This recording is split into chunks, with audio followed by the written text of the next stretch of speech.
Well, hello again. Hi. How is everybody? I hope you're well tonight, and I hope you have got yourself equipped with pen and paper and make lots of notes. I'm going to show you lots of different techniques. I've had some cracking questions, so thank you those of you that joined in with that. And I'm going to try and show you as much as possible and hope that doesn't confuse or muddy the waters, but hopefully not. So it's very exciting because this is really what I enjoy, is experimenting, discovering what you can do with products, and finding out, new techniques and all that sort of thing. So I'm very excited, and hopefully you'll be able to pick up some new tips and tricks that you can go away and add on to your own crafting projects as well. So let's say a few hellos and then we'll get stuck straight in. Hi, Kathleen. Hi, Kath. Hello, Kim. Hi, Bethan. Hi, Sheila. You're not late. I've literally only just started. So thank you for joining me. It's lovely to have your company again. Um, if you didn't know what tonight was, I am hopefully going to answer some of your questions and give you just a general good old playtime. So I'm looking forward to it. I love doing this sort of thing. I'm going to get the inks out. I'm going to do all sorts. It's going to be fun. Hi Sue, hope you're well. Hello Andrew. Yeah, so we've had, as I say, we have had a few really good questions. I mean, they're all good questions. There are no daft questions.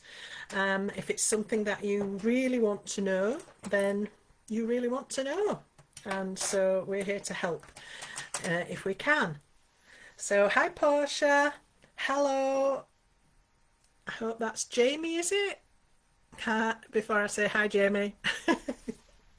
Lovely to have you with us. So, how have you been? What's your week been like? Have you had any wins? Have you had any success? What have you been buying?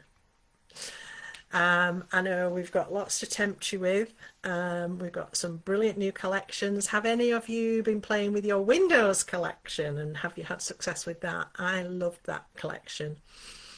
I'm still using it, of course, as well, because I will be at no, I won't. I'll be at Unicorn Crafts on Saturday. Really, really looking forward to that.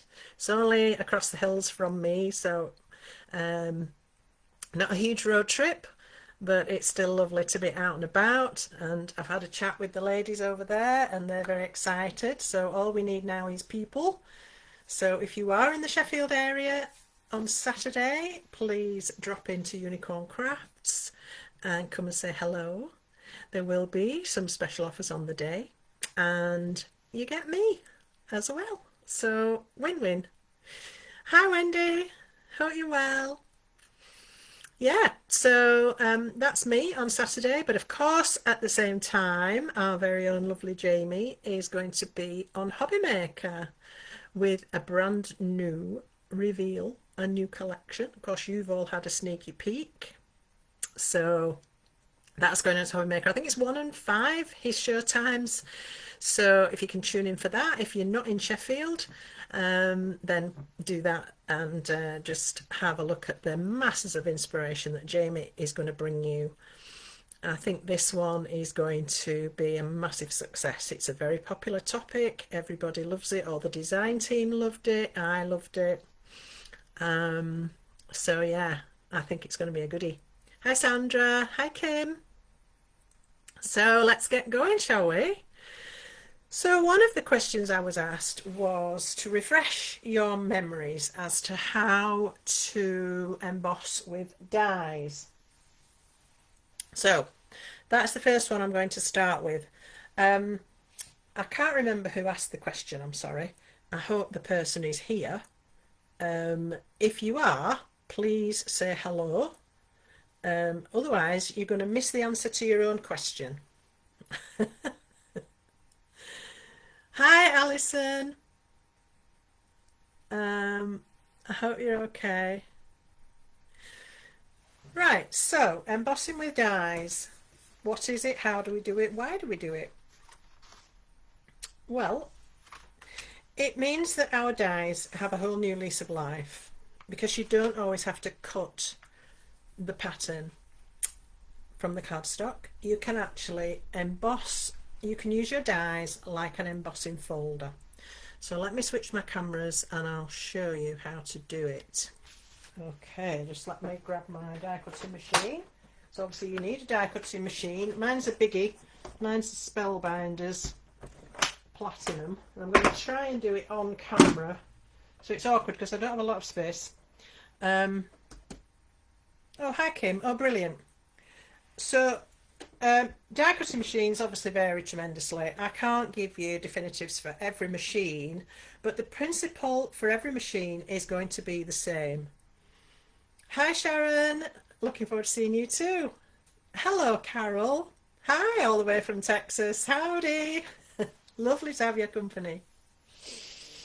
Okay, so what you need is a base plate. Mine is a big thick, you can see how thick this is, chunky monkey. You might not have that if you've got a machine with a smaller mouth and lots of thin platforms, but you will have something that is firm, and you will also have a rubber mat, and that is also essential. And you should have what is called an embossing plate. That is also essential. So you need some sort of base plate, some sort of rubber mat, and some sort of embossing mat. Okay, those are the three requirements to be able to do this process. And I'm going to start with the snowflake from Dies to Dot Part 1. The only reason being it was out on my desk and I thought, right, well, I'll use that. But this could be anything. This works with any die. I'm just showing you the principle. Hello Yvonne, hello Tracy, thank you so much for joining us. Now if you want to be precise as to where the die sits on the piece of card, you might be tempted to tape it down. However, the tape will also be embossed into the cardstock because of the nature of the process. It's going to cause a lot of pressure, it's going to squish, and it will also squish the impression of the tape. So what I suggest you do is use a piece of card bigger than you need and trim it down afterwards so that you get the positioning of the pattern correct. Now on some die cutting machines you might reverse the sandwich and have it this way, but for mine, and this is how I remember it, the die always goes, and this is the same process when you're embossing with a stencil, always goes on the bottom next to the base plate. Alright, then your cardstock goes on top of that, because what we want to do is push that card down into the die to pick up the pattern. Okay, and then you need your rubber mat to allow that squish to happen. So rubber mat next, okay, and then the embossing plate. Now I've got the embossing plate for my Spellbinders machine. It's labelled embossing plate, so I know it's for this process, and that's the one I'm going to use. So now all I do is run this through the machine just as if I was die cutting something, and you will feel a little bit of resistance, but it shouldn't be too much. Hi Sandra. My plates make some strange noises, don't worry about that, it's just a bit of crackling and what have you going on. So once you've done that, this is what you will get.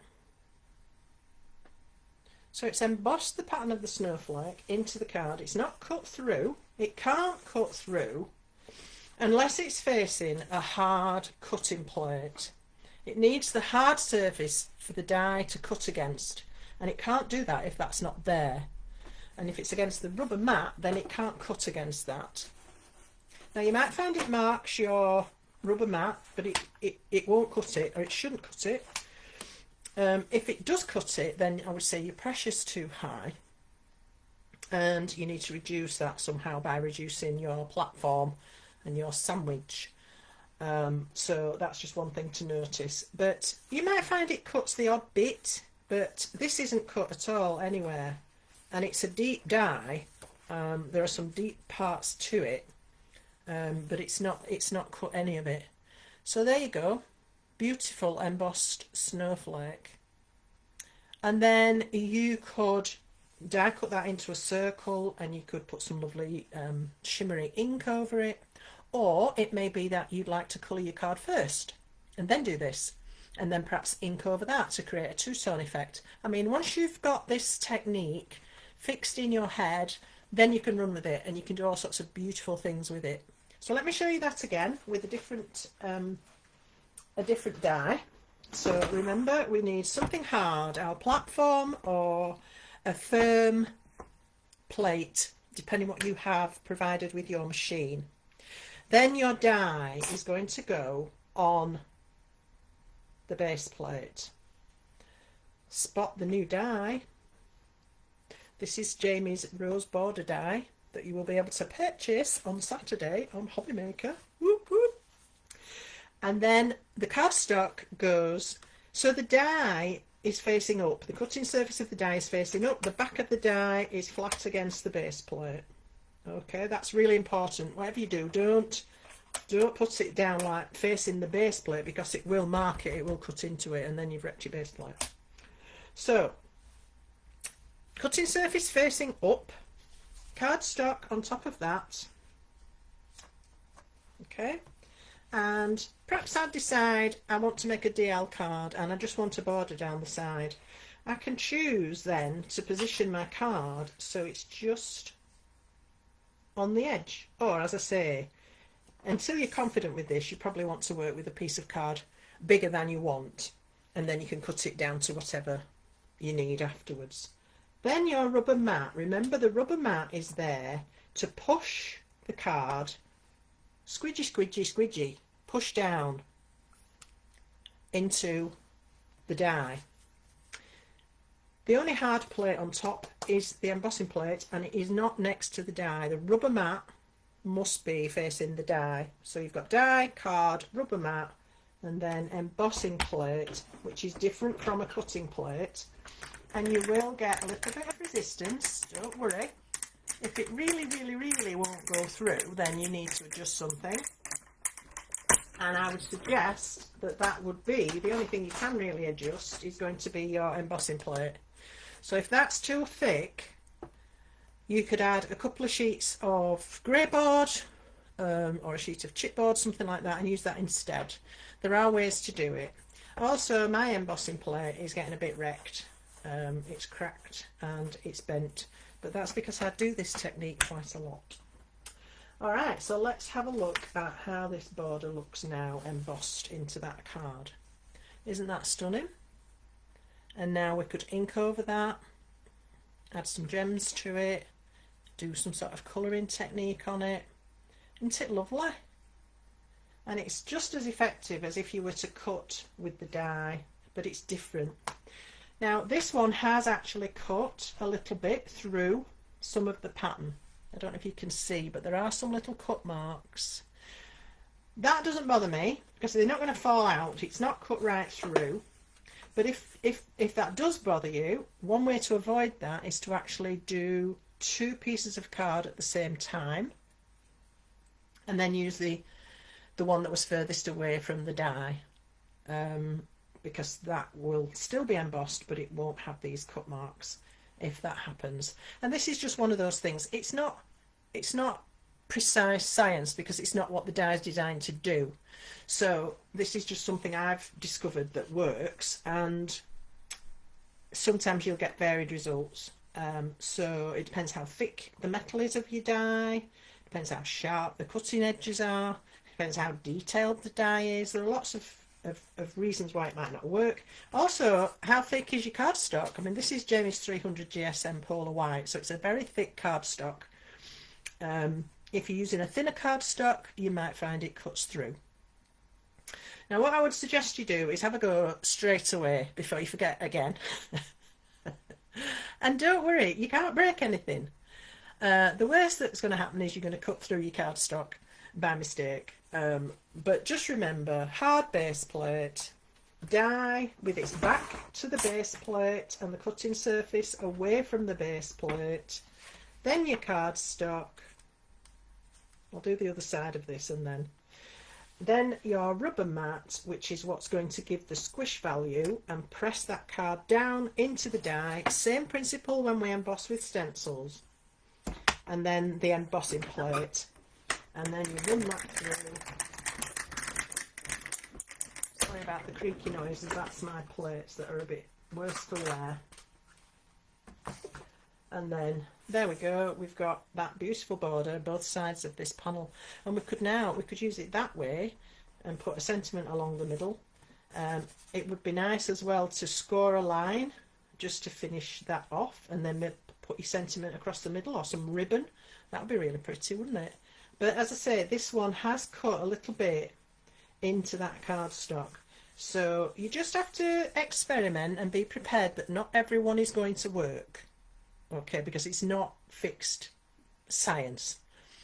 It's a bit of a hit and miss affair, but it will work with any die to some extent or other. And the more you do it, the more you'll get the feel for it, and the more you'll be able to make it work. So I hope that's answered that question. That was fun, wasn't it? That was a nice easy one to get us started. Alrighty, and a sneaky peek of a die to boot.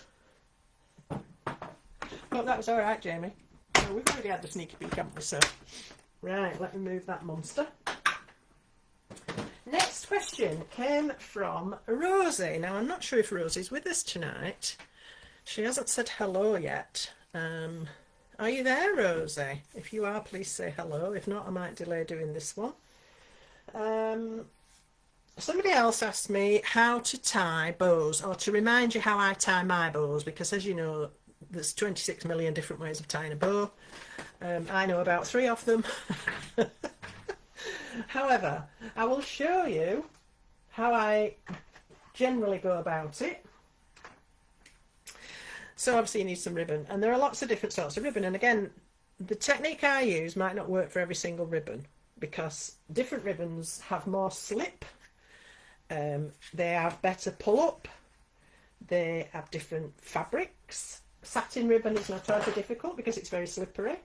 Something like a seam binding is lovely because it's very floppy. And oh good, hi Wendy. It pulls up really tightly in the centre. You can use really wide ribbons. If they pull up tightly in the centre, you can get beautiful big blousy bows with, like florist bows, that, you know, they make it look very easy, don't they?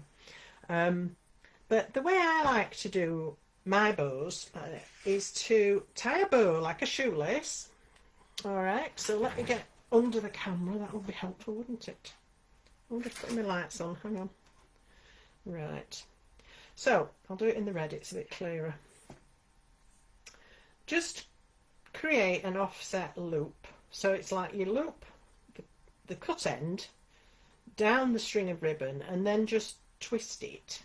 Really, that's how you start, so you get like a breast cancer loop like that. Okay,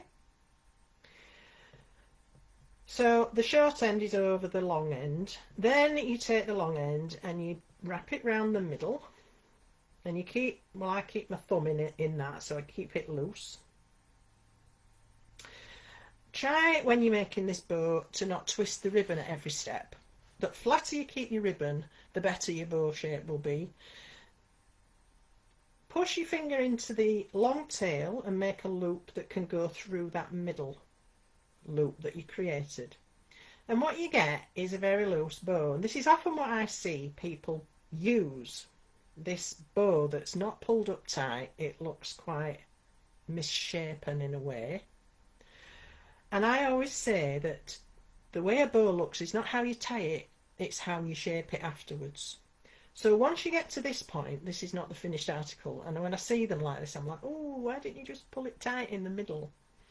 So what I try to do is get my index fingers in the loops, and then with my thumb and third finger I get hold of the tails.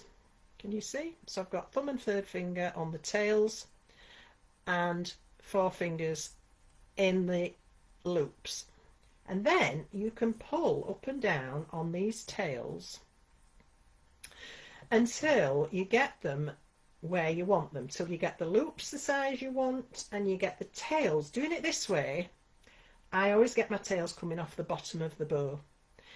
If you just tie it like this and you just go like so and then you pull it up, you always get your tails going off at funny angles.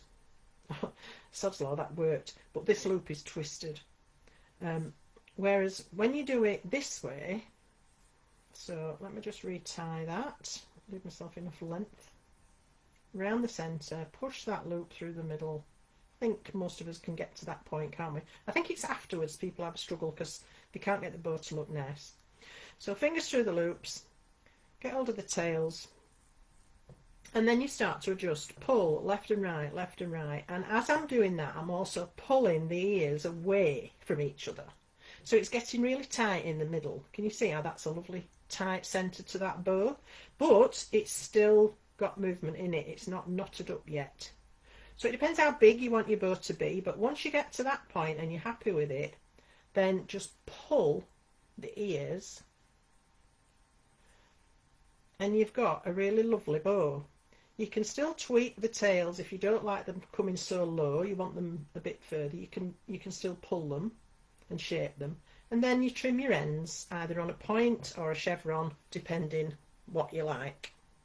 So that's one way, and that's given us a really lovely, what they call a chocolate box bow, very symmetrical, both tails coming off the bottom, and yeah, happy with that. Now another way is to create, first of all, your two bunny ears, all right, like this. So create one loop and then create another loop like that, and then what you actually do is knot the two loops together. So fold one across the other, roll it round and through the gap, and then, like you see, that's not how I normally tie my bows. I found that really awkward. And you still then end up with, I find, one tail at the front and one tail at the back. It may be the way I did it, but you still, to me, want to be able to then shape this bow. Okay, so you can still do this pulling business, pull it up nice and tight, and you still get a beautifully shaped bow. It's just slightly different the way it's put together. All right, so that's two. Now another one, I struggle with this. This is using it your fingers. You get hold of the tail, and then you do a figure of 8. Now it depends how many fingers you want to bring, how big you want your bow to be, but you do a figure of 8 till you've got as many loops as you want, and then you tie the ends together. I've never really been very successful with this. I'm going to need to go through there, and then I think I tie a knot. You see what I mean? I'm rubbish at this, but that actually gives a nice multi-looped bow if you can practice it. Hello Jill, hi Tracy. Yeah, well, the next thing I'm going to show you is with the bow maker. Now I like this one with 4 pegs. It's very simple. You can adjust the size of your boat from that to that. You can do teeny weeny little bows should you wish to. That's only about 1 centimetre, or you can go up to a full, I don't know, oops, hello, about 2.5 inches, probably, that end to end. I tend to find I leave 2 holes in between. And that gives me a nice bow for a card. Depends how big your card is, but now the way to use the bow maker, this might be tricky to show you, but you start with the tails facing yourself and you loop the ribbon round the front of the pegs, so like that. Then you cross the short tail over the long tail, because this is still attached to the reel of ribbon. You can cut it, but invariably I find if I cut my ribbon I end up with way too much or not enough, and that's so I'll leave it attached and work with it best I can. So cross the short tail over the long tail. Oh, the short tail is the one doing all the work. It goes under the loop on the bow maker, to the front, up and over the top, and back to the back. Okay, and then you knot those two together at the back. Okay, and then again on the bow maker you can pull this up tight by pulling left, right, and left and right and left and right, and that way as well you can control where your tails come off your bow. Again, you can have them coming down away from the bow, or you can keep them fairly horizontal. It depends how you want to do it. Okay, now another thing that this is lovely for is if you want to add a bow onto a strip of ribbon. I tend to use a separate piece, so let me just get this undone again. Okay, I'm going to cut myself a piece for my bow. Where are my scissors? Always use really sharp scissors for ribbon as well. I keep a pair specially, and this is not it. But it's not too bad. Okay, so I'm going to tie my bow with that piece, and I'm going to cut myself another piece. Let's say I want it that long to stretch across a card. Okay, so I've got my straight piece.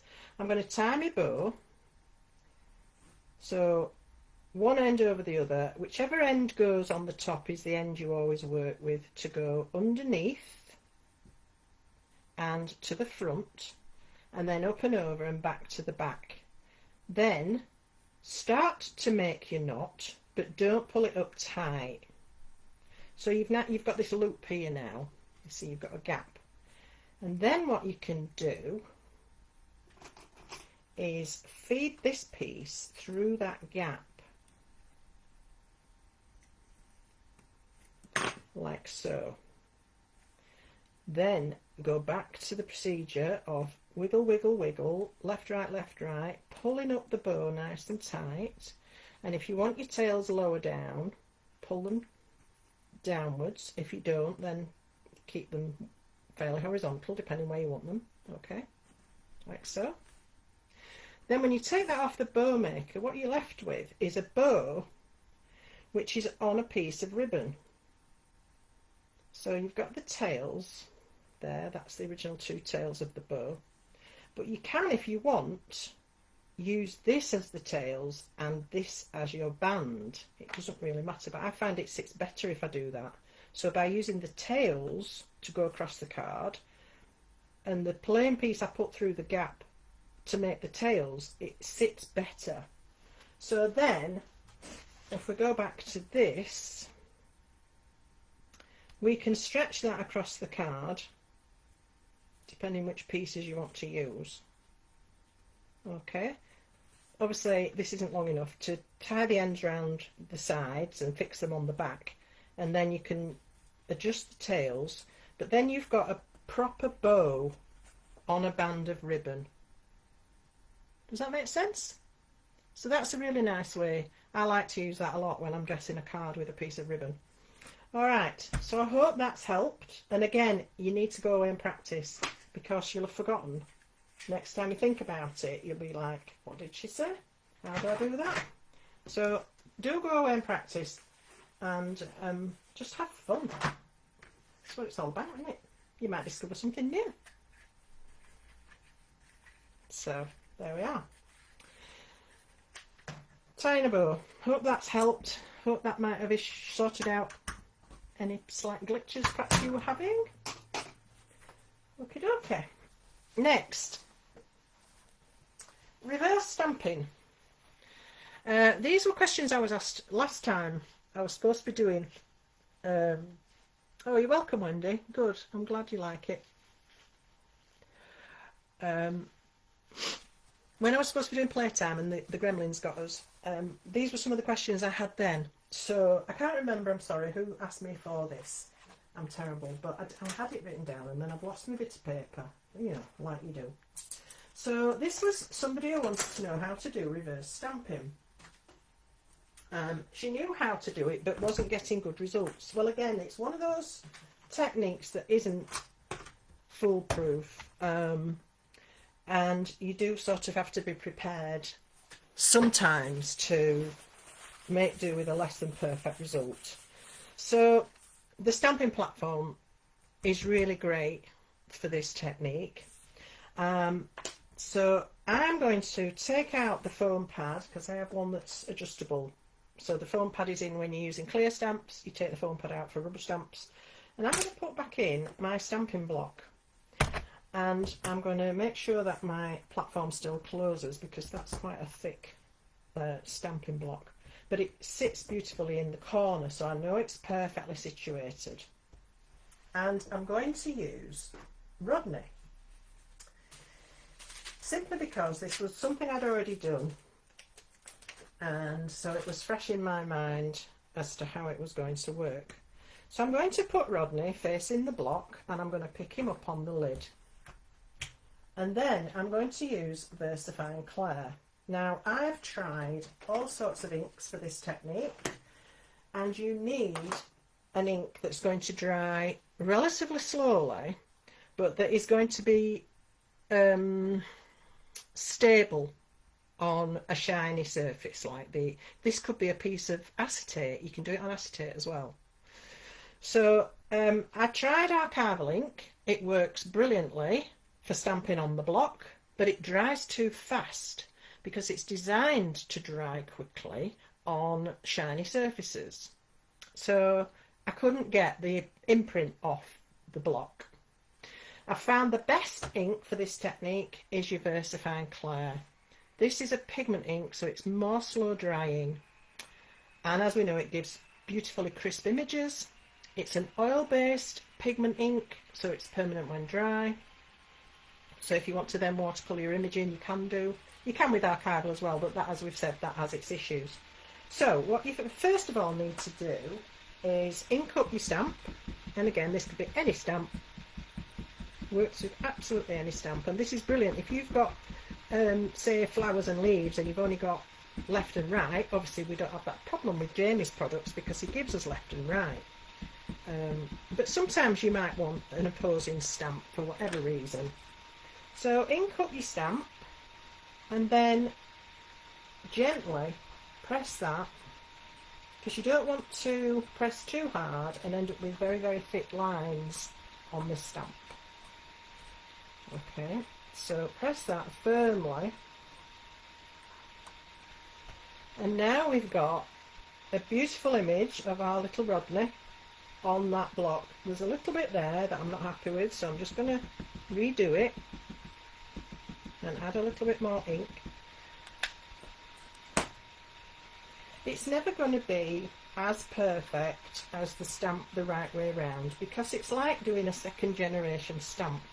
Okay, so it's going to be a little bit paler. There we are. So we've got the perfect image of our little Rodney, and that ink is still wet enough for us to do what we need to do. So I've got a piece of card, and I'm going to place it where I know I can reposition it, because I'll probably have to do this more than once. And pop your card over, and then rub all over where the stamp image is. Sometimes using your bone folder might be good as well, and just give that ink time to transfer. Okay, now I think I might have moved my card a little bit. Oh no, it's okay. So there you have it, a reverse stamped image. Now, as I say, it's never going to be as perfect as the first when you stamp it as the stamp's meant to be stamped, because it is like doing a second generation image.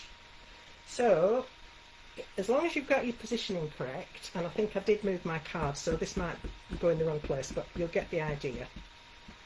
Re-ink, re-stamp on, this is a stamping block, or it could be a sheet of acetate. If you're using acetate, you'll need to keep your foam in, because acetate's a lot thinner, obviously, than this block is. So I've re-stamped. Now I've got to try and get my card back in the right place. It was on 3, but it might have shifted. Let's have a look. I don't know why I didn't leave it bigger, so it could have gone in the corner. That would have made more sense. So perhaps when you do yours, that's what you should do. do as I say, not as I do, is usually the rule, isn't it? Rub over that, bring in your bone folder so you're making contact right across that image. And don't rush, there's no rush. That ink is going to stay nice and wet for a little while. And then, oh, it worked, look. So now we've got a much sharper, darker image of our little Rodney, or whatever it is you're wanting to reverse stamp. So this cleans up with a stamp cleaner or just soap and water. As long as you do it quickly, you can do it with soap and water with this ink. Just rub that off. I tend to give it a good old wash afterwards, and then it's not going to affect my stamping block. Okay. And some of you may remember when I did this, when I was working with this lovely Christmas collection of Rodney and family, and I wanted Rodney to have a twin.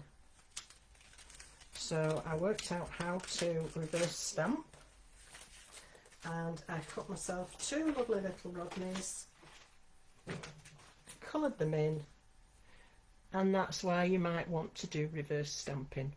Aren't they cute?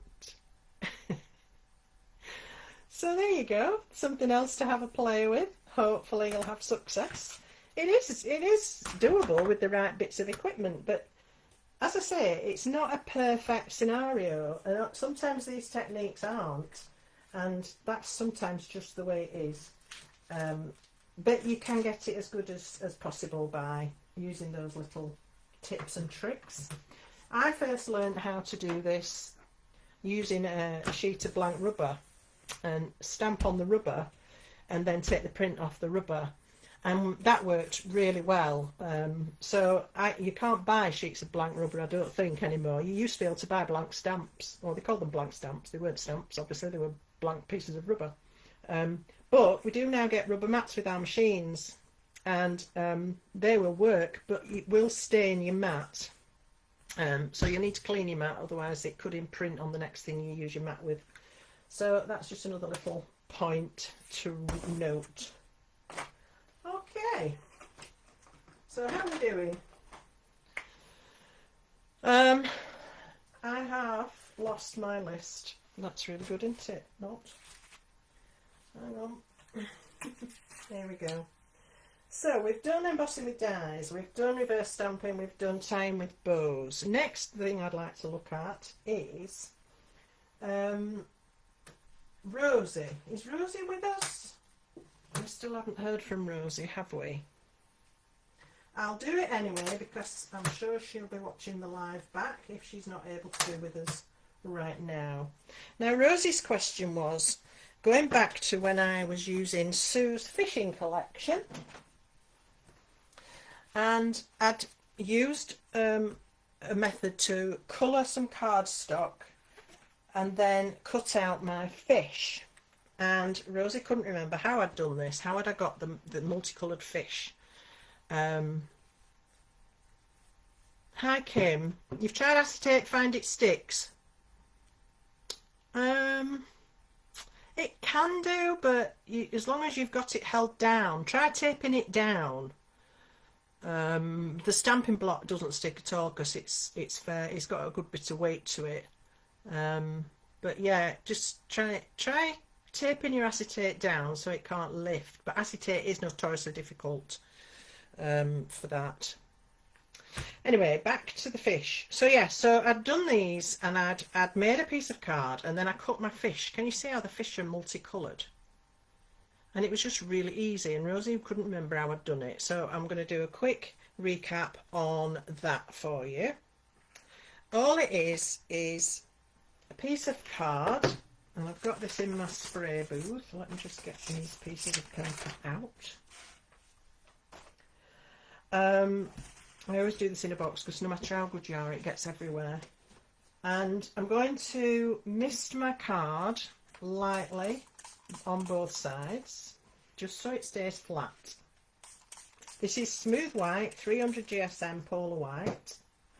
And then I'm going to bring in the Elite Misters. Now, when I did my original fish, these were the two colours I used, Heritage Green and Gladiator Red.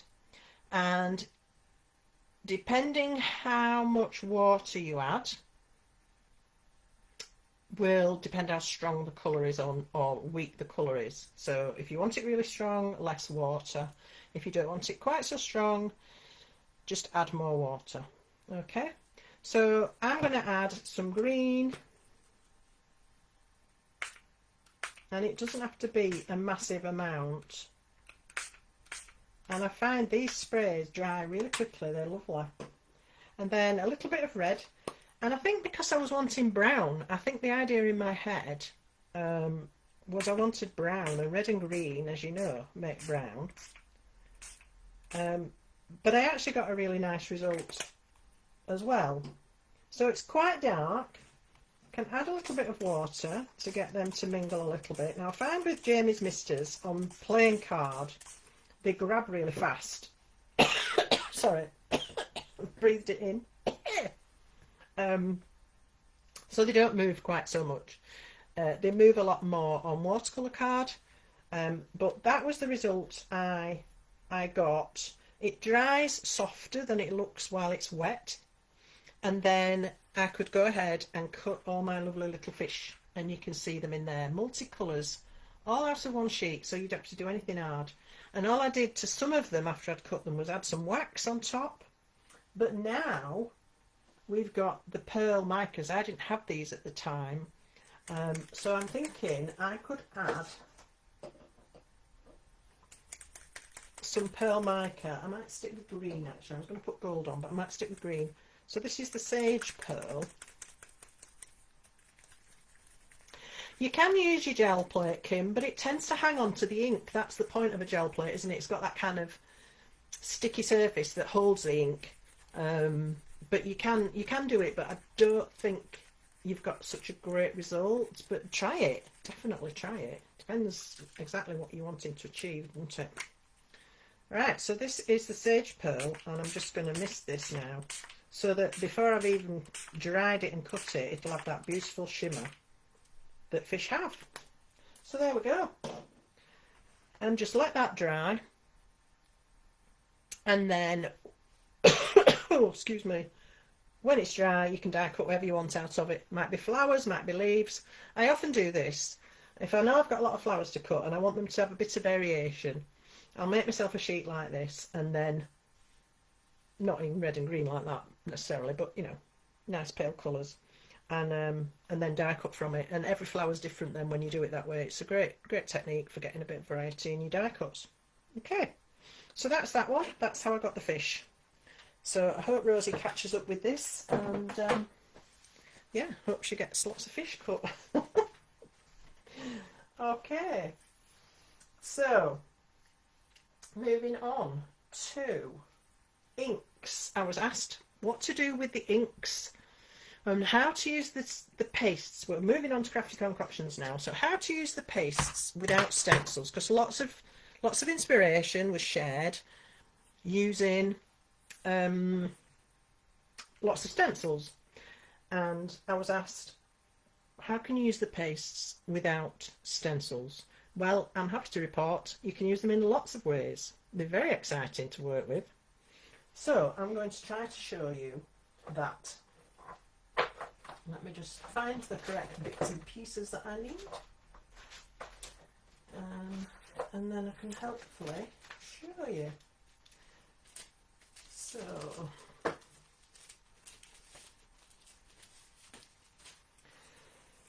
I have here a tag, and I'm going to work with micro granite paste white shard from Crafty Concoctions. And then what colours you use is entirely up to you, but I'm going to use a little bit of thermal reaction, which is an orangey colour, peachy orangey colour. But don't forget, you can mix whatever you want into these pastes. They're heavy body, so they will... Yes, Sheila, my lab coat doesn't fit me anymore, sadly. In fact, I don't even think I've still got it, but there we are. Chromolab inks are water-based, super concentrated, beautiful inks. Oh, I love them. You can do so much with them. So I'm going to show you a couple of techniques here well, I'm going to show you 3 actually. If I can just remember exactly what I did. Right, so I've got a tag cut from Jamie's Mats and Layers collection, which give you a beautiful base to work on. And I'm going to mix up a little bit of the microgranite paste white shard. So this one's already got little white pieces in it, but the actual base is clear. But you can add into it these inks. Now I've discovered it's better to put your ink separate than squeeze it straight into the paste, because they are so concentrated. Can you see that tiny little dot I've put there? That's going to be enough. So this is going to colour. I'm just going to dip my palette knife into that. Look at the concentration of that. And that was a tiny little dip on the end of my palette knife. And now I've got this beautiful peachy orangey coloured paste.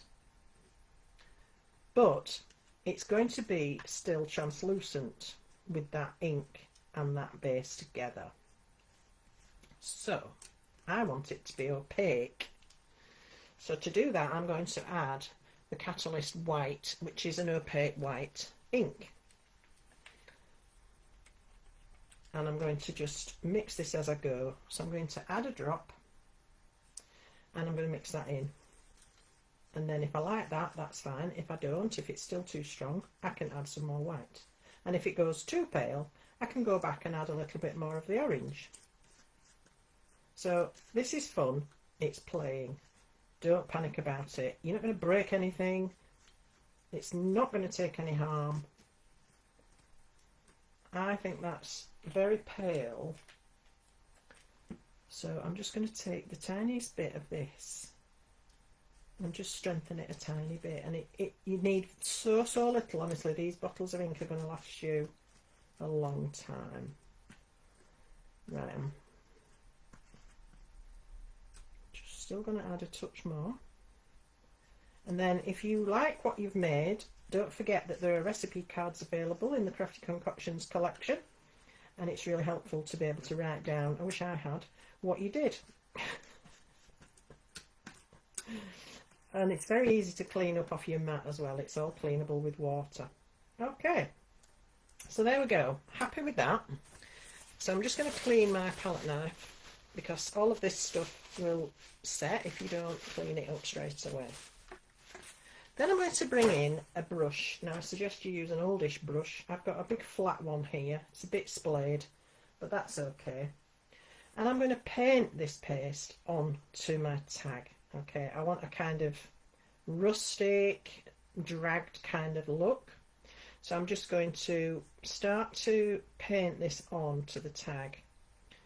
If you're not getting enough on, put your brush down flat and just drag it so that you get these lovely streaky marks. And then come in from the other side and just keep going until you've got an effect that you're happy with. Alright, so it's quite forgiving. You can do what you like. I'm just going to clean that before I put my tag back down. Working down the tag side to side, I'm just going to add a little bit more here. You can put as much or as little as you like, but I love the effect this paste gives. I've done this technique previously with like a sand paste, and it was way more solid, but I quite like the looseness of this. It gives a much softer kind of effect. So let's go and add a little bit more, and try to keep everything uneven at the ends, you know, don't have it all really blocky. Just let it sort of fade out of its own accord.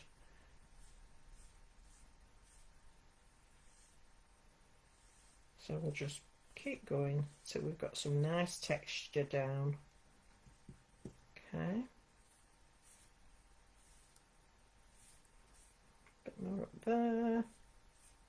You can always add to it. Okay. For me, I like it to be either horizontal or vertical, not kind of just all over the place. So try and keep your lines running in one direction. Okay, and then we've got quite a nice, it's very pale, I hope you can see that, but it's just giving texture onto that. Now you can do this onto MDF, any surface really. Cardstock is going to, as you can see, it's going to bow a little bit because there's moisture in there. Get your brush straight into water, it will come out quite happily. And then just clean up. Now if you've made too much, that's the time to pop it in one of your little recipe pots and make a note of what you actually did. But for me that's fine tonight, so I'm just going to get rid of that sticky piece of paper, and I'll clean my mat now with some water. So what I do is scoop up the bulk of what I've got on my mat and then spray and clean, and it just all comes away dead easy if you're on a non-stick craft mat. Alright, and then we've got this little tag with these lovely little sort of gritty stripes, just a nice bit of texture. You can dry that with a heat gun if you wish to speed it up, but you don't have to.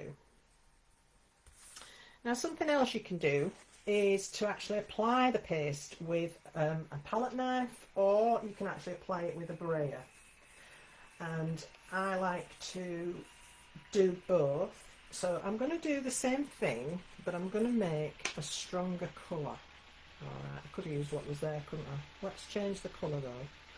So I'm going to mix quite a bit.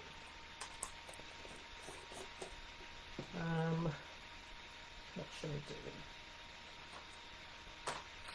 Too much choice. Oxidising ruby. Ooh. Use earth. Ionic. I like to use ionic foliage. I like that. It's a sort of a teal colour. Beautiful. Alright, so I'm going to put the ink separate from my pile of paste, just so I've got a bit more control as to how much goes in there.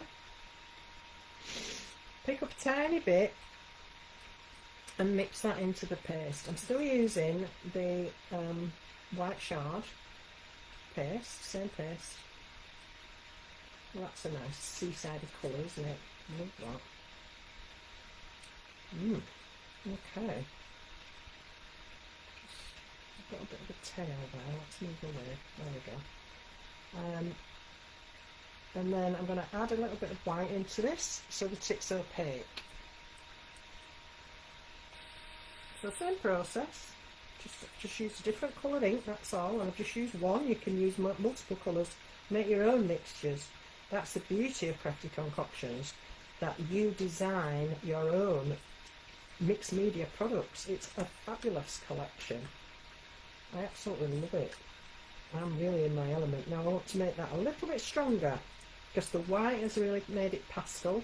So when you want to make a colour pastel or paler, you can add the white to it to do that. Right, I'm quite happy with that now. So what I can do, I can bring my palette knife in and I can add some paste and I can just load this with the palette knife. Now I've done this on a sample that I'm using on Saturday, and it gives the effect almost of like some sort of ancient wall covering, like stucco, or you know, an old plaster technique. And the little shards leave little scratchy marks which are really cool. Depending how flat you have your palette knife, if you have it really flat you'll get a much smoother result, but if you use it on the edge, can you see how you get those scratchy marks? And I like that. That's texture. That's all what it's all about. So I'm just going to bring it, and it certainly doesn't want to be perfect. That's not the idea of this at all. And I found that you can cut this on a guillotine afterwards. I wouldn't use a paper trimmer. It'll absolutely wreck your blade. But a guillotine will handle it. Those little shards are not too much for it at all. So can you see how we've just got a really interesting looking texture on there? It's by no means a finished article, obviously this is a background, and backgrounds are a starting point for me. So let's add a bit more here and there. And I don't want it so perfect, you know, I want it distressed. It's a distress effect. There we are. Just leave it now. So there are a couple of things you can do at this stage. You can actually stamp into it. If you apply it quite thick, you can stamp into it. You can dry it with a heat gun. I've still got quite a bit on my palette knife. Let's add a bit more in. To speed it up, I'm going to actually just drag my palette knife that way in a couple of areas as well, just to get a bit more going on. Okay. So you can dry this with a heat gun, and then you can paint over it, or you can stamp into it while it's wet, or the other thing you can do is actually apply it with a brayer. So just a little brayer like this. You need to probably apply more than I've got on there, but you can certainly spread this with a brayer, and the brayer will give a kind of seaweedy, dendritic texture to that paste. It's absolutely amazing. So that's something else, and that's worked really well. Can you see all those little veins and pulled bits in there? Yes, Sheila, you can die cut this afterwards. Actually, I don't know about an embossing folder. I don't see why not. Please try it and let us know. That would be lovely to know if that works. I might have to have a go myself. Right, so put your brayer straight into water to clean, and pop this to one side to dry. I love that. Oh, I might have to do something with that. All right, let's clean up this mess. Well, it's creative mess, isn't it? It's, you know, it's acceptable mess. Oh dear.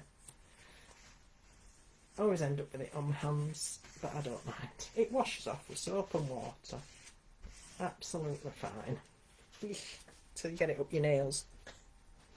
I've just cut all my nails though, and I can't use my fingers. I haven't got used to them being short again. Absolute disaster.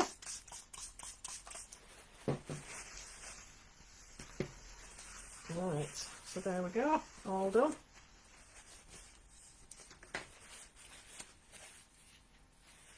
Hi Rosie. Oh, sorry Rosie, I did ask if you were there, and I did say hopefully you would catch up. I have done it. It was very quick anyway. I'm sure as soon as you see it you'll remember. But yeah, hopefully if you can watch the video back you'll be able to see what I did, and it will make sense again. But I'm glad you're with us now. Welcome. Alright, so once we've done something like this, what do we do with it? Well, here's what I did earlier, and I have it's slightly stronger in colour, and it's different. It's going to be different every time, but you can see those lovely textures in there now, can't you? And I like the way it sort of fades out here and there, and we're just left with quite a rustic sort of finish onto the tag. And you don't need to be doing a lot with this. I've often said in the past, if I get stuck for an idea or my mojo's not playing, a tag will release that anxiety or whatever it is that we tease ourselves with. So I've just got some bits and bobs. I've got some paper that is a similar colour that I quite liked. I'm just going to stretch that across the bottom of the tag. So what I will do is glue that down and then trim off the extra. So I'm going to cut it actually first. I had ummed, did I like the darker side and did I like the brighter side? I decided I liked the brighter side. So let's just trim off a little bit, and I can use that piece another time. And then I'll glue this in place. You might need to be a little bit more generous with your glue than you perhaps normally would. because of the texture of the paste, and just so it's got something to grab onto. So I'm just going to work it out like that. You can hear the grit in it. It's such fun, honestly. I suppose I could have inked the edges of that piece of paper as well before I did it.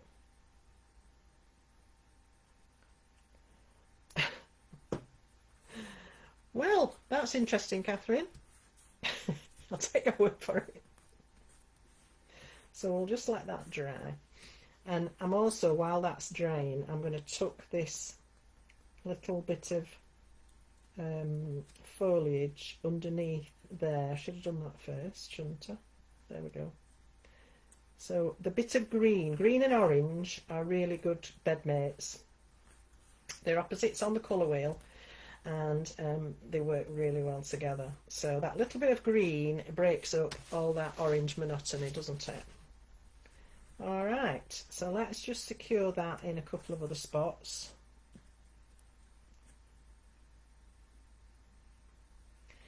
And then I do like to leave a little bit of it loose, so it has a bit of lift here and there, but not all of it. Obviously it's not very safe to have it all swinging about.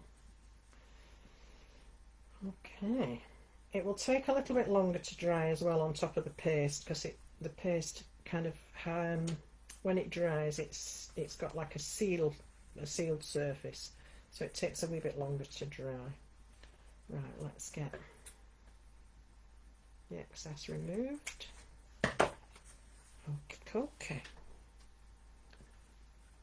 That's not very straight. I've had new glasses as well and I can't see. It's not good, is it? All this improving ourselves, it don't work. Not for me anyway. Right. Alrighty, so there we are. Now I think that needs a little bit of ink, so let's find an appropriate colour. Ooh, this could be challenging. Oh, I've got some wild honey, that might work.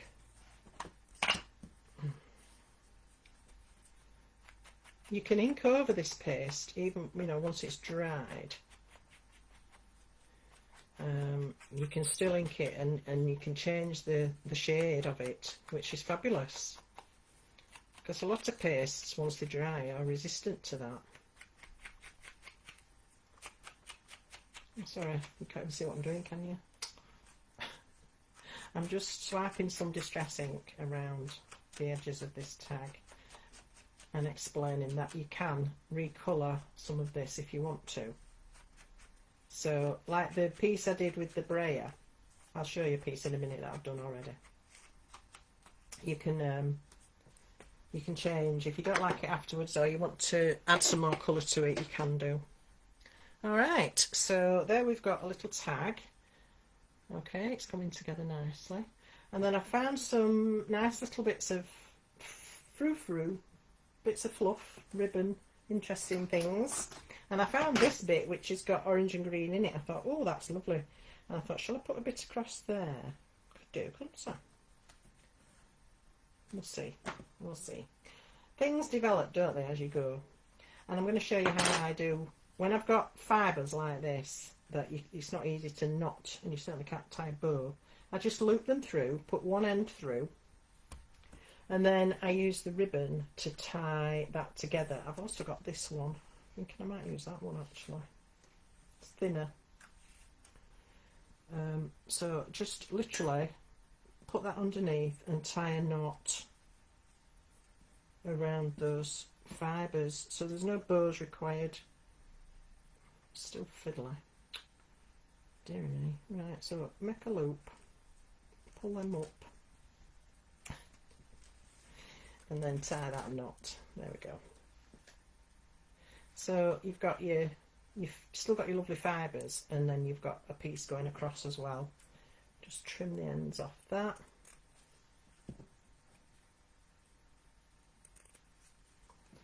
And then you could add another piece of ribbon if you want in the top. It's entirely up to you. You could put a really lovely brad or a gem or something on there. Something interesting, a bit of metal perhaps. The paste is still a bit tacky.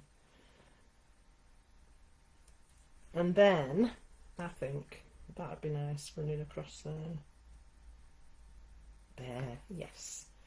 I would actually use double-sided tape for that and to hold it down, and then I would tuck the ends around the back and stick them at the back. I think that would look nice, wouldn't it, with that going along there? What do you think? So yeah, there's a little tag done using the paste. So I've used the microgranite white shard paste. I've added some of the Chroma ink and some of the white to make it more pastel toned. This one's come out a lot paler, but it is actually the same colour, just so you can see the variety that's available on these products. It's superb. Now that tag, it's not finished. It could add some more embellishments, you could add some stamping onto it, you could add a sentiment onto it, but it's a starting point for a card. If you're stuck for an idea, make a tag. They're always great. I love tags. So there we are. That's one little idea. And then remember this one I did with the brayer? And I started off putting it on with my palette knife, which you can leave it like that, or you can do it with the brayer. I have a piece here that I did in that same way. I was going for a very distressed look. I was going for a kind of rusty grungy look, and I can't remember what I did. I think, you see, that's why you need recipe cards. I think this was thermal reaction. Again, in the white shard, yes it was thermal reaction, which is a darker rusty red. And I scraped that on with my palette knife and scraped a little bit over there, and then I thought it looked a bit bleak, so I inked over it, I painted over it, but I used the wrong colour and I don't like it, so I'm going to do it again, because you can. So I'm going to get the same ink and I'm going to put it in my palette this time, because I want to add some water to it. So let's do that. I don't know what I used, but it's quite pink, and it wasn't quite what I was going for. So bring in some water. That's better. That's a much better colour. I don't know what I did there. I probably mixed something up thinking it would work, and then it didn't. Right, let me just mist my card so it stays flat.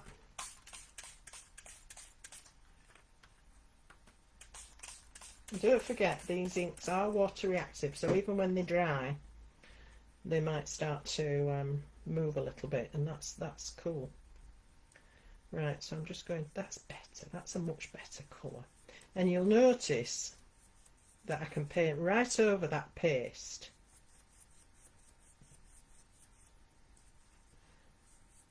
And it just brings the whole piece together, which it really wasn't before. It wasn't gelling at all. It was just the wrong colour. So I need a wee bit more.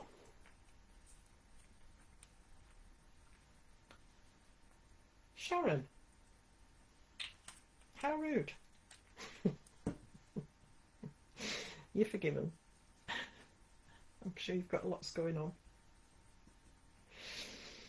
Okay, let's finish this off with a good old swipe of that much better colour ink and get right into that. Now that looks to me, I mean, I don't expect you to agree with me because I know I'm a bit weird, but I just love the idea of creating the effect of an old plaster wall, or, you know, this reminds me of something you might find in Tuscany. Don't ask me why, because I've never been, but you know, those kind of ancient walls, and I don't know, it just takes me there. I think this would look cool with the church from the architectural collection in front of it. But that's just me. You might be going off on a completely different tack, and that's what's so wonderful about craft and creativity, isn't it? There, I'm much happier with that than I was with the pinky tone that was on there before. Look at that, I love it. Yes. So see, even if you've done something and you're not 100% happy with it, it doesn't matter. You can change it. Let's get that on some paper so I can shift it about. I'll let you off, Sharon, don't worry. I'm only having a laugh with you. You're entitled to do whatever you like with your life. Just don't be late next time.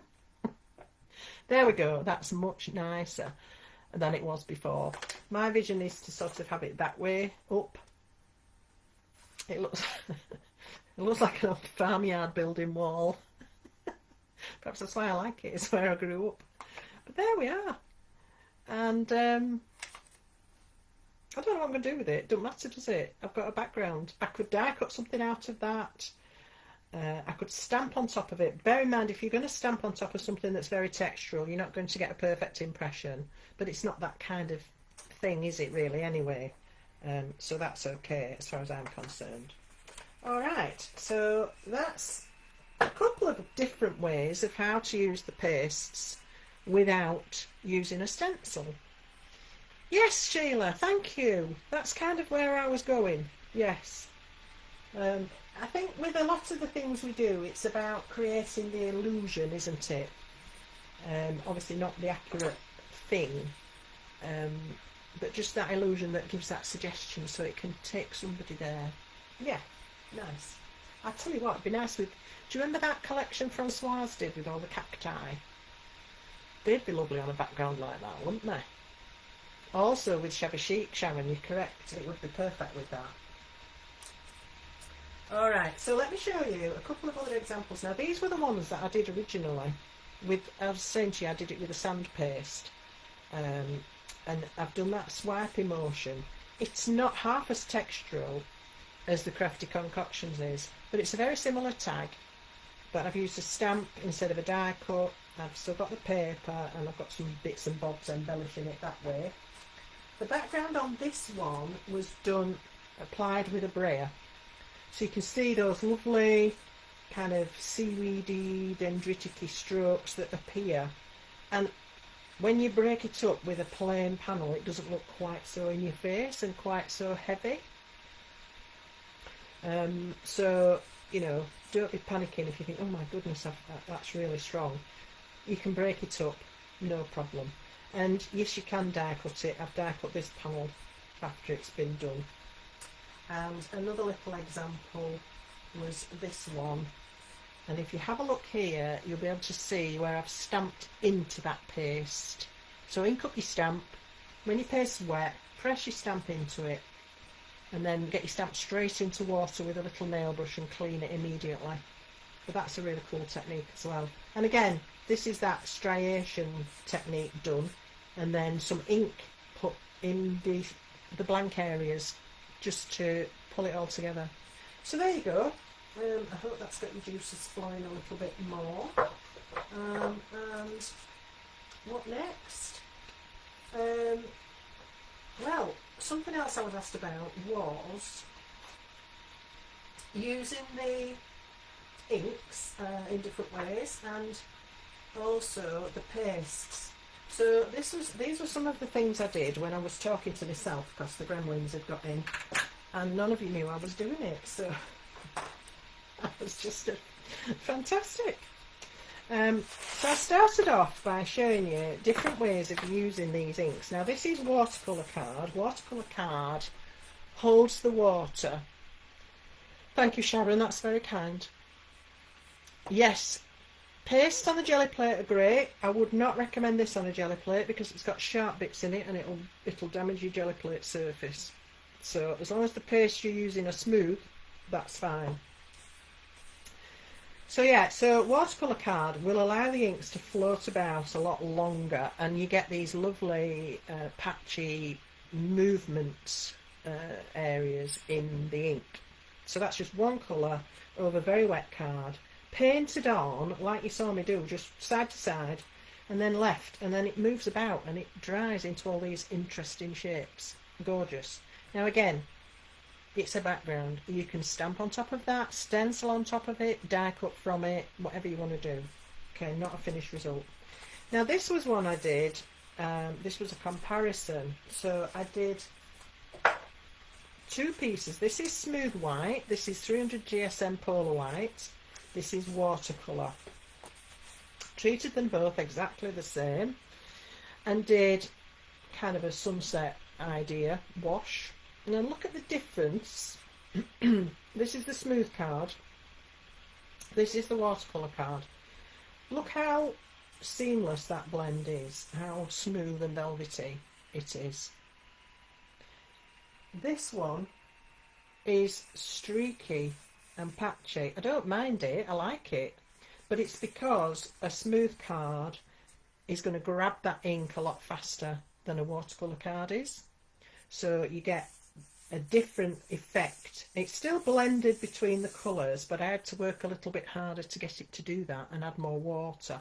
But then as it's dried, you can see it's not carried on moving as much as this one has, which has gone super smooth.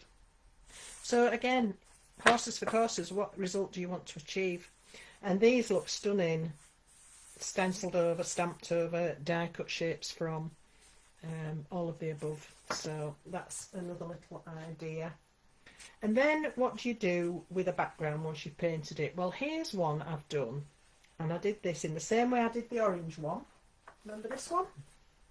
On watercolour card, and I left it to run about and set, and then when it was dry I stenciled over it with the clear texture paste. So with the oh, what's it called? Hang on. Blendite, sorry, forgetting the names. So this is the Blendite texture paste. It's transparent, and as you can see, it's dried clear on top of that blue background. But as it stands, it's not very distinctive. You can't really see what's happening. So I love this technique because what I've now got, I've got that blue trapped behind the clear paste. And so what I want to do is add more colour now onto this.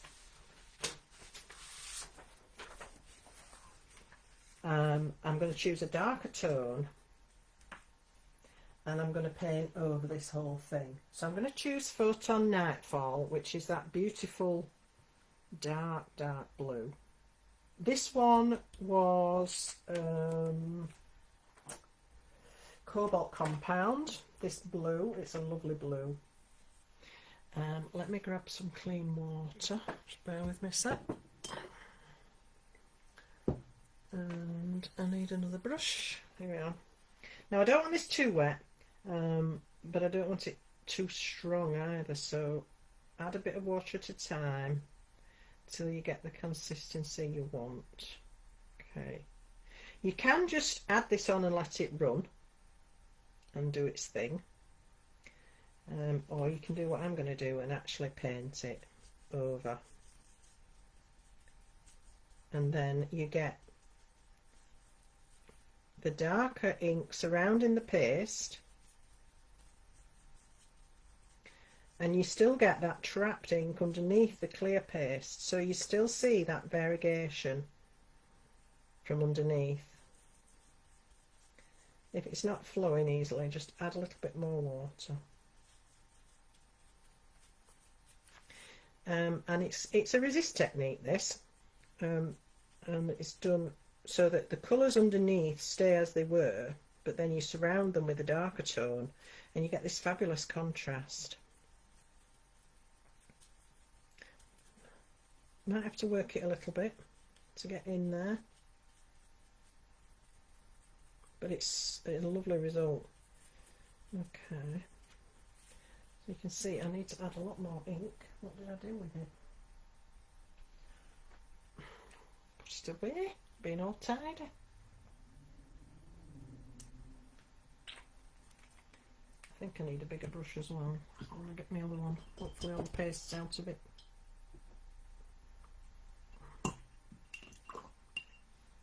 Get my bigger brush going. There we go. Right, that's better. Much better. So you see, your surface matters, your brushes matter, your products matter, but don't ever be scared of having a go with something, honestly.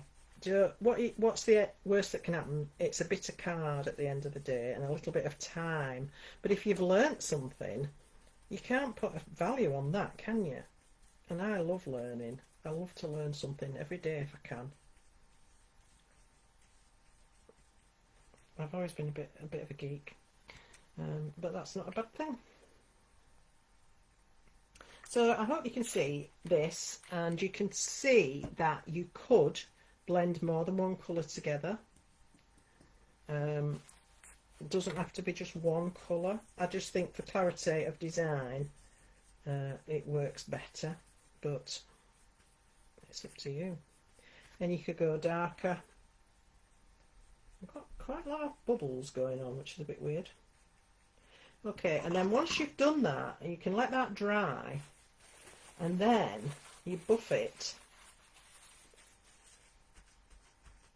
and you can take the ink off the top of the clear paste, although it does take some of it on, I've noticed, with this paste, which is quite intriguing. And it does also sometimes allow the ink to get underneath, but again, really interesting results. Different, that's always good. So you can see that what was clear paste is now taken on a shade of blue.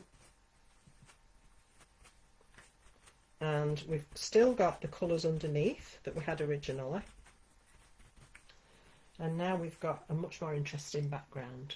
Can you see all that lovely shade? Gorgeous, isn't it? Let that dry. You can always relayer it if you want. And then it's what you do with it after that. It's up to you. You can add ribbon over it. I put a tag on top of it. If my tag was blue, that would work, wouldn't it? But my tag isn't blue. So there we go. Alright, so that's another idea. Ooh, I'm getting buried under lots of goodies now. Let me grab some clean tissue. I should have shares in kitchen roll, man. I don't have to get through it. Right. So that's one little idea. And just as I say, experiment with these inks. They are fabulous. They are different.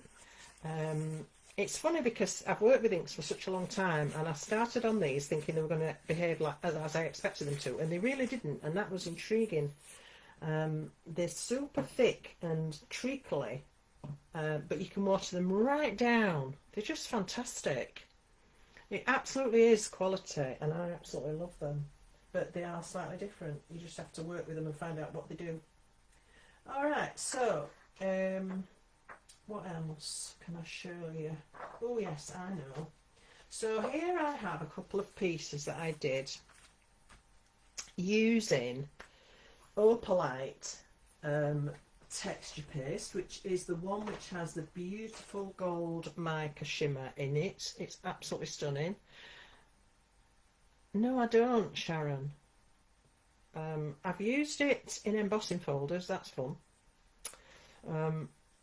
Yeah, so Opalian Paste Opti-Gold. This is a beautiful paste, and I've used it through a stencil. And this time what I've used was the Enchanted Sprinkles, because of course, don't forget, we've not just got Crafty Concoctions to go at, we've also got all Jamie's other products that we've already had in the range. So this is another idea. We've done it with other pastes, and I thought, well, I'll see what happens when I do it with these pastes, and it works absolutely brilliantly. So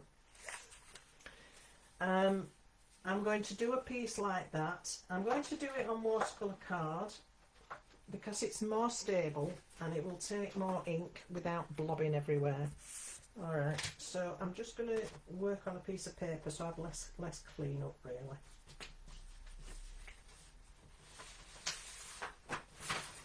Okay.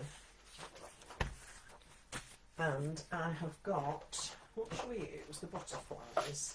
Butterflies. I won't do the whole panel because obviously it's going to take a little while. But I have got the butterflies, and with these I'm going to use this combination. So coral pink, sunshine yellow, and a little bit of Christmas red. But you can use whatever you want. It's your choice. So I'm just going to stencil in the normal fashion with the Opti-Gold paste, and I love these pastes because they've got such a thick body.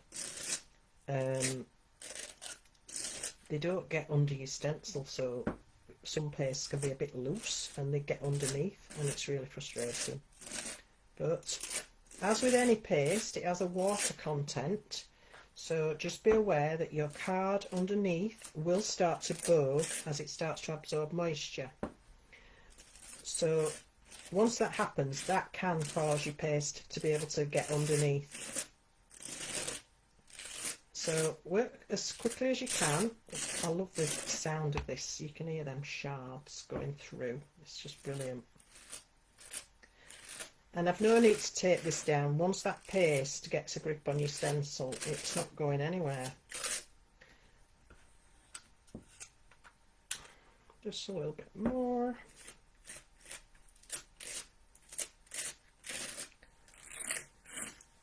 Okay. And then we'll take back as much as we can back in the pot for next time.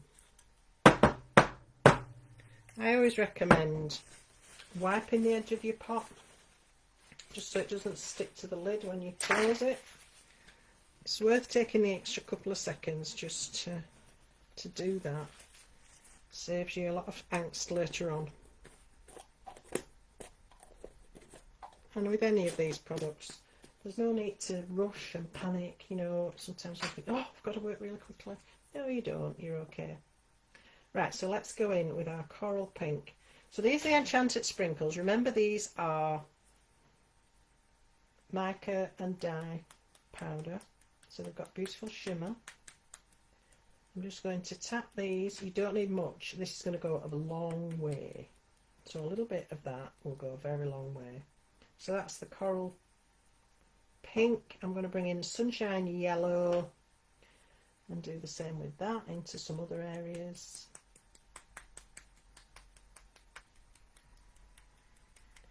Okay, I have got a bowl of water ready. That's another thing to always bear in mind. And then I'm going to add in a tiny bit of the Christmas red, not too much because it's a super strong colour. So if we've got any spots where we haven't got any paste, any powder rather, I'll go in there, but not too much.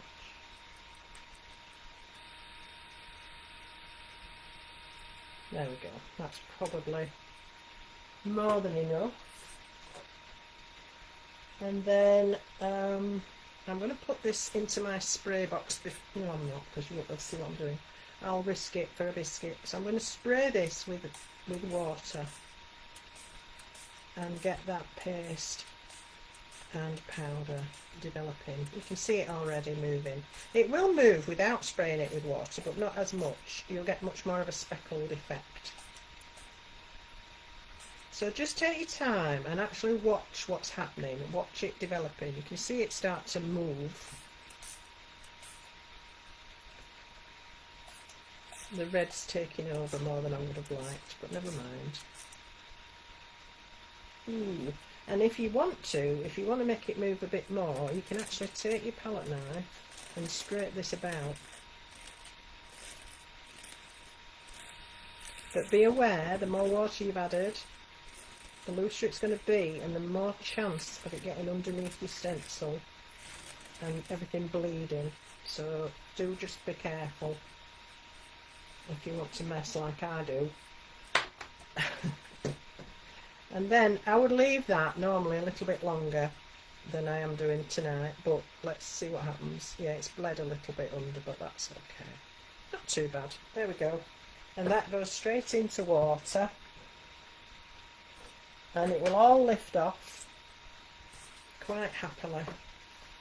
And that is a really cool effect, isn't it? Beautiful. Look at that. Oh, I love it.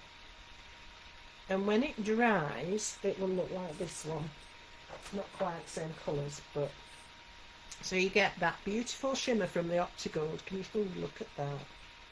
And then you also get the mica shimmer from the powders, and that gorgeous blend. Isn't that just so summery and bright and gorgeous? I love that. This is, again, it's not finished and it needs chopping down, and you know. Be careful with this one. Cutting it on your guillotine might wreck your blade. Speak from experience, I do. Okay, that's going down on the floor. Hang on a sec. Right, now here's another one that I did. And this one, I did a kind of two-tone mottled inky background. This was smooth card, so it grabbed the ink quite fast, and it left it very patchy, and I didn't really like it. But then I stenciled over it with the Optigold, and look, suddenly it's really pretty, and I really like it. And it was just nothing much to start with. I didn't like it at all. So when you've got backgrounds that you're not happy with, never get rid of them, because you can always add more on top. You can use your gel plate and print on top of them. That's a fab way of using them up as well. And then chop them up. Chopping them up makes a massive difference. And I had a bit of card left on the edge that hadn't got any stencil paste on. So I thought, well, do you know what? That would make a really lovely border to go over it. Same colours, but without the paste on. And I could put my sentiment on that, and a couple of pearls maybe, or a little bow or something. And I've got the makings of a lovely card. No, you don't have to polish it when it's dry, Sheila. In fact, I wouldn't recommend it really, because it's quite gritty. So no, just leave it. Right, so that's that one. And then the other thing I was going to show you, because I had this question about what to, ideas to use the inks, and the ideas to use the glitters. Well, obviously the glitters, you've seen a lot of ideas being done with the texture paste, mixing the glitters into the texture paste, put it through a stencil. That's beautiful. You can also use double-sided adhesive and apply the glitters to that, and then you can die cut from that. You can put your glitters onto double-sided tape to create strips and borders, or onto the foam tape to create strips and borders and things like that. So lots of ways of using the glitters on their own, and also mixing them into the paste. But this was more about inks I wanted to look at tonight, because these inks are just stunning. So I've got some little bits and pieces to show you now, using the inks together with salt. Now, I did show you one of these, I think. Yes, I did. When I was doing the windows, I showed you my cherry blossom tree in the pink, didn't I? So I'm going to show you what I did originally that none of you got to see. It still makes me chuckle that I sat here talking to myself for an hour and a quarter. I'm just a numpty. Right, so I've got some watercolour card that's really important. It needs to be watercolour card. Our Foundations watercolour card is perfect and works brilliantly for this technique. So I'm going to get my salt ready. This is fine table salt. Okay, I'm going to put a little bit into my palette. And I mean a little bit, you don't need much. And then you need some sort of little spatula. I happen to have one here that's a dental tool. Sorry, I know I keep using my dental tools, but anything with a little spatula end on it, or you could use your palette knife, but something that gives you a little bit of control over the salt. And then we need to add water. So there's lots of ways you can do this. You can mask out a border so that you get a border. You can paint directly on. It's entirely up to you. So what I'm going to do first is mist the back and front, just to keep it flat again, although watercolour card isn't as bad as other card. And then I'm going to use the Cobalt Compound, and I'm going to put a little bit into my palette.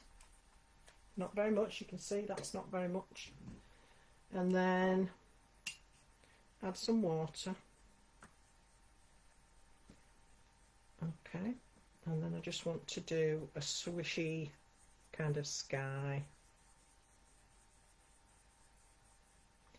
And I want to stop so that I get a kind of a landline. Okay.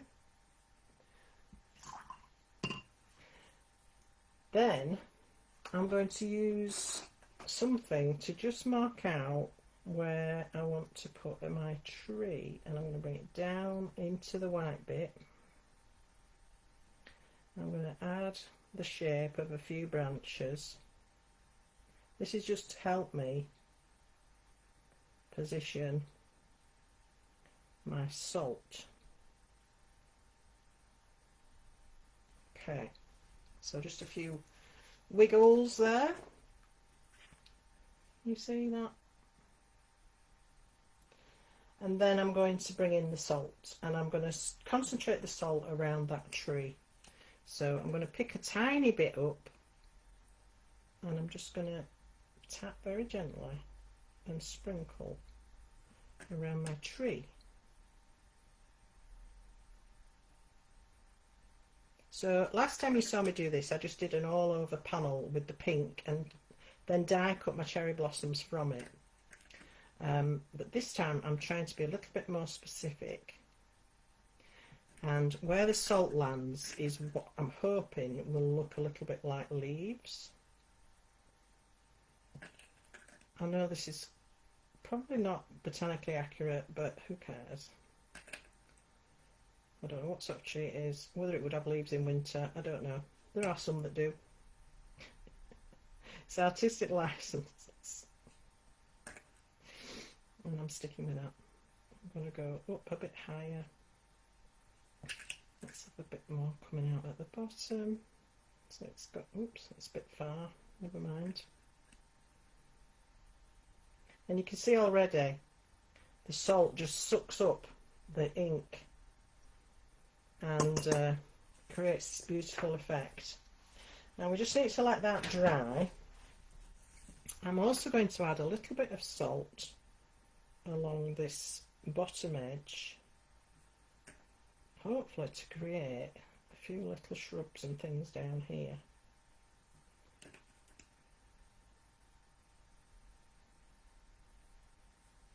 Trying to vary the height a little bit.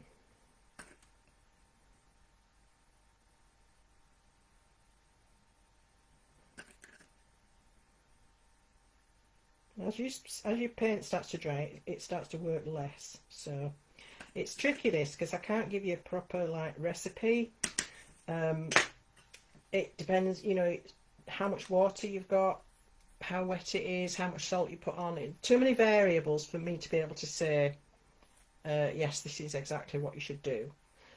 So it is a little bit tricky, and I can't really give you any better guidance than what I'm giving you. Alright, so what I want to do now is just add a very tiny bit of very pale paint here to create a base for the tree and some shadows in the ground. So coming into the foreground, I'm just doing sort of horizontal little sweeping lines here and there, and then so that's giving me a bit of grounding for that tree. I love this because you can actually see it developing, can't you? It's going to be quite a good tree, that. So just let that dry now, and then when it's dry you can actually paint in a brown trunk and a few little branches. Don't do it while it's wet because it will just all bleed, and it won't look so cool. So let it dry, and then you can go back in and add a little bit more detail. But that's developing really nicely now. I'm not sure what's going on up here. I don't know when that happened.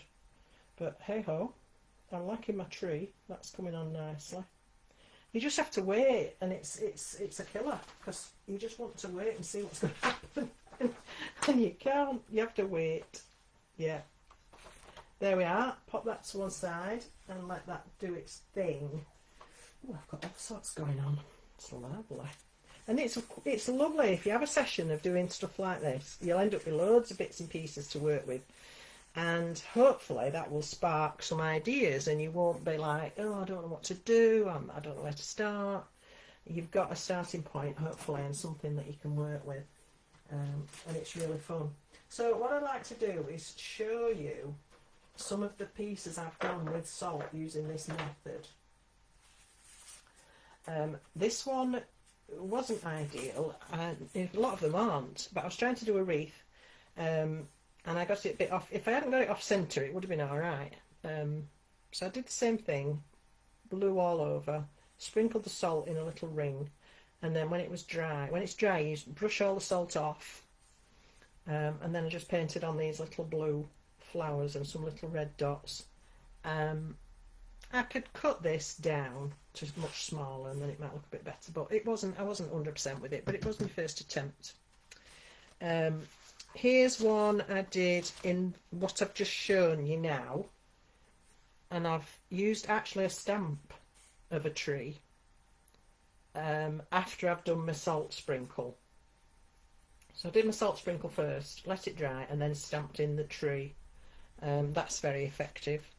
This one I did the way I've just shown you now, and added on a little bit of sparkle and created a moon using the Catalyst White ink and a little circle mask, or well, a negative mask. So I left a little circle open and then put the white in, and it kind of bled into the sky, and I love that because it made it look like a hazy moon. Aren't they effective? This one went a bit mad, this one. I got this loads of movement. My card was a lot wetter, and I got a lot more movement in the ink, and so I got these weird, like, if I'd done it in Aurora Borealis kind of colours, it would have looked incredible, but I didn't know it was going to do that. That's the thing with this technique, it is very hit and miss. These ones were done using different grades of salt. So this was using, oh my goodness, sea salt, so crystals, and this was done using flaked salt. The flaked salt gives these massive splodges. I'm not sure what I would do with that yet. I'm still thinking about it, but maybe die cut something out of it. That would be quite cool, wouldn't it? And then I progressed when I started to get a feel for it. Can you see how many I did before I got anywhere? You know, you have to practice these things. It doesn't just work. But this was one I did after I'd messed with all these others, and I love this one. I felt I'd got a bit better. As I say, it's a combination of how much water, how much ink, how much salt, etc. It's tricky, but just have a play. And I liked the shape of my tree better, I liked my shrubs better, I liked it all better. So I was getting there, and this looks like it's got snow on this tree because I went back in with my brush afterwards and dibbled. And then I did this one. This went a bit wild. And this was what gave me the idea for the cherry blossom tree, actually, because it had gone all lopsided, and I'd said, oh, if I'd done that in pink it would have been perfect. But anyway, again, I did the salt sprinkle, and then I stamped the tree in, and then I just had one little lonely bauble, because bearing in mind I did this, it was before Christmas when I did all this, so I know we're a bit out of season now, but I'm sure you can see the potential for this technique. What I do like about this one is the foreground. How it really looks like snow is just dusting the earth on that. I love that. But the tree's a bit wild, isn't it? It went a bit too far. Shall we see what the other one's looking like now? Let's see how it's developed. If I can just reach it. I've got 2 trees on this now, I think. Look at that now. That's cool, isn't it? I never expected it to come out like that. I love this. I can make another tree out of that now. I can add a tall stem and a trunk to this one. And even my little shrubs are looking reasonable on the bottom here. So yeah, happy with that. I'll just have to leave it though. Can't mess. Then I had this other idea, because this is what I do. I start messing and then I think, oh, so I thought, I wonder what would happen if when you've done your salt, you put something on top of it that kind of concentrates the salt. So I thought, well, let's have a look and let's see what happens. So I thought I'll use a different colour, so I got that fantastic purple. Where's it gone? Reagent Plum. This is a beautiful colour. Well, they're all beautiful. And I've squeezed a bit out into my palette. I'm going to mist my card both sides. Where's my water gone? Oh. And I'm using smooth cardstock, but this would work on watercolour card as well. Alright, so I'm going to cover the card with this. Oh, look at that colour. That's gorgeous, isn't it? I wanted it really rich and dark because you'll find the salt removes a lot of the colour. So the stronger you start with, the better result you'll end up with. So just slap it on. Honestly, there's nothing technical about this at all. Slap it on. And then sprinkle with salt. So again, I'll have to use my little implement and just, this is all over this time.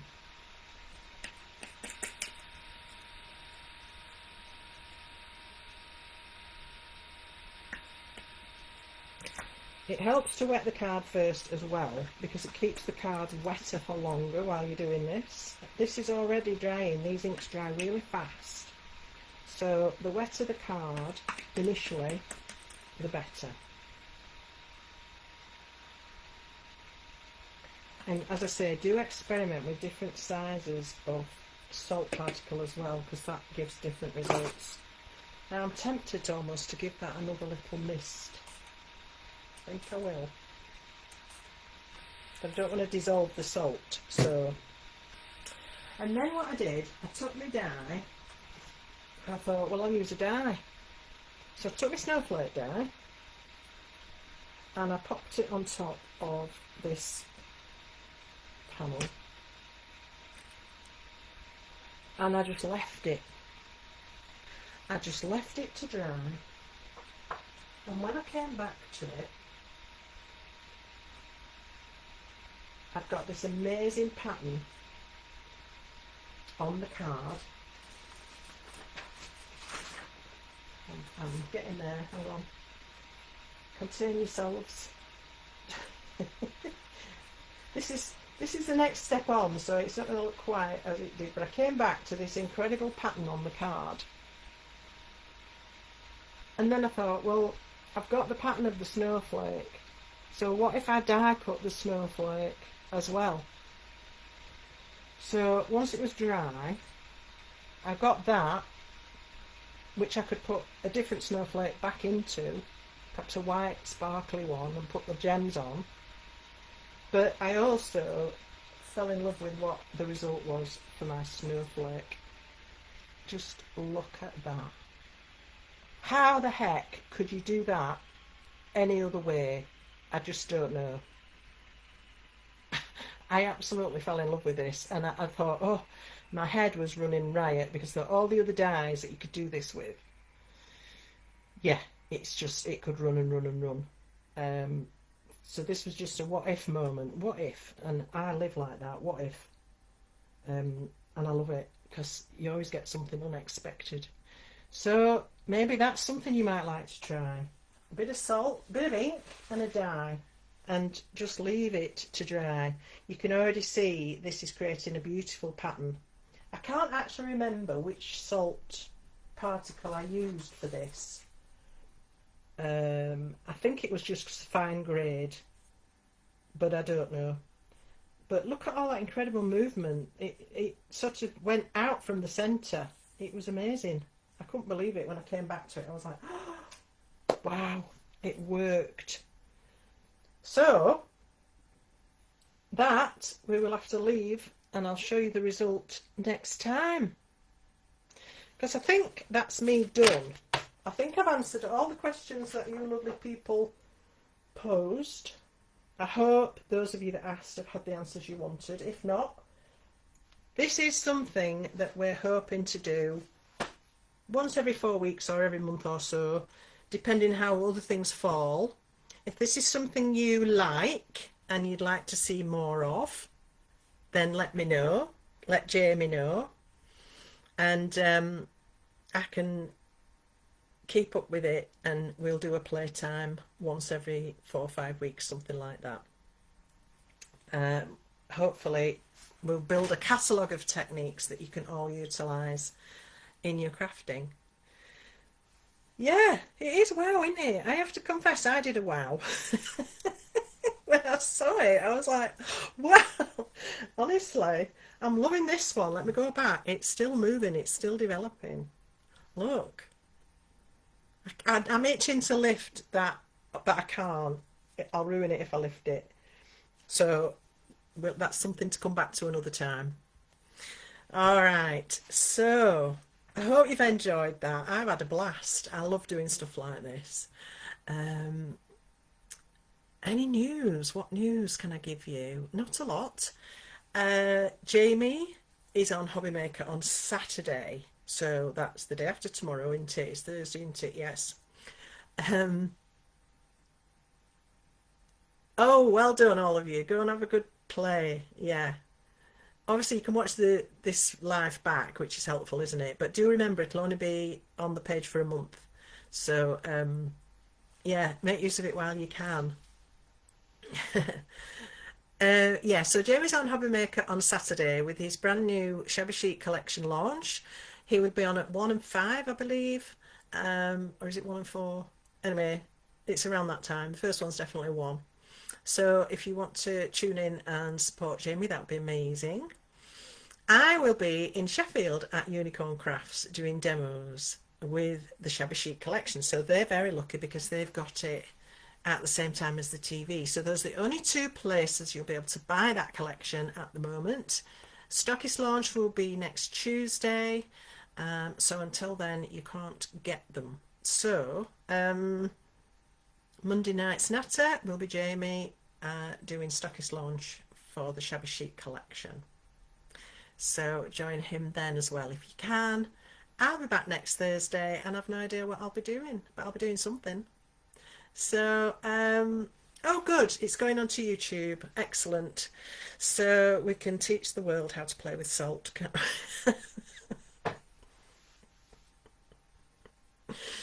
Well, thank you so much for your company. I've really enjoyed it. Till next time, lots of love. Bye.